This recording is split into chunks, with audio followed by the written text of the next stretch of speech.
da okužbe z respiratornim sincicijskim virusom povzročajo vse prej kot nedolžna obolenja, potrjuje vaša vsakoletna klinična praksa. Najtežje klinične slike, bolezenske slike se pokažejo pri najmlajših otrocih. Kakšne so te slike, kako opažate, kako se odvija obolenje, na kaj opozarjate starše in kako pomagate malčkom? Popolnoma pravilno ste povedala, da je respiratorni sincicijski virus najbolj ogroža naše najmlajše otroke. To pomeni dojenčke, stare manj kot 12 mesecev, še bolj ogroža dojenčke, stare manj kot 3 mesece in še najbolj ogroža dojenčke, stare manj kot 3 mesece, ki imajo ob tem pridruženo bolezen. V ospredju so prirojene srčne napake, potem so v ospredju otroci, ki so prezgodaj rojeni in imajo ob tem tudi nezrela pljuča, in pa še dodatno določene skupine otrok, kot so recimo otroci z živčno-mišičnimi obolenji. Namreč dihalne poti pri najmlajših, pri dojenčkih, novorojenčkih so zelo majhne in to gre na roko respiratornemu sincicijskemu virusu, ki v prvi fazi okuži zgornja dihala. Otroci začnejo smrkati, kihati, lahko dobijo povišano temperaturo, potem pa v 1 do 3 dneh pri nekaterim od teh otrok, predvsem pri teh skupinah ogroženih otrok, o katerih sem prej govoril, povzročijo okužbo spodnjih dihal. Ta dihala so seveda manjšega premera, to se pravi so majhna sploh pri dojenčkih in hitro pride do tega, da zaradi okužbe z respiratornim sincicijskim virusom ti otročki začnejo težko dihati. To vidimo tako, da imajo otroci pogosto kašlja, imajo napade kašlja, da težko dihajo.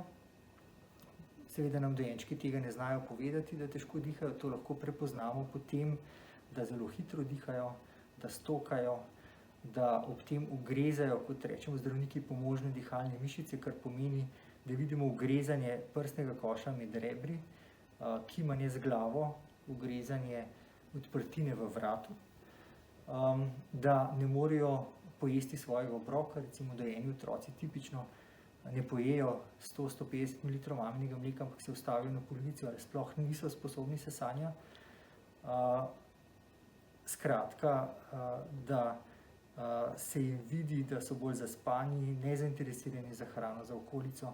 V takšnem primeru absolutno je potrebno čim prej priti do nas, ker znamo takim otrokom dobro pomagati.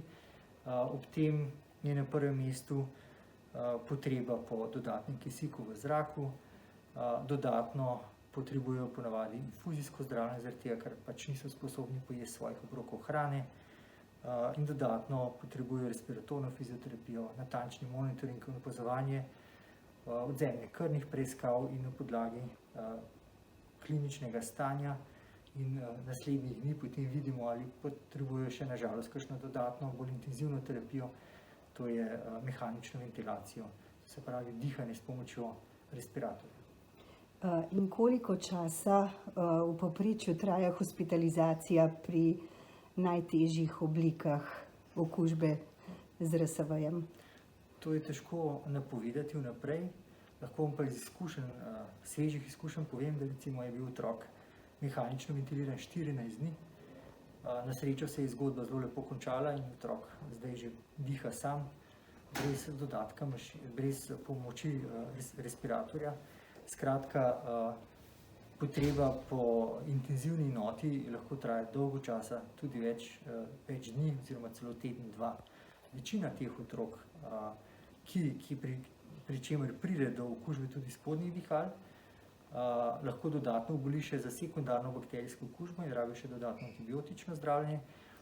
Tisti pa, ki ne, pa lahko tudi pač prebolijo bolezen, ki se reče akutni bronhiolitis v nekaj dnevih.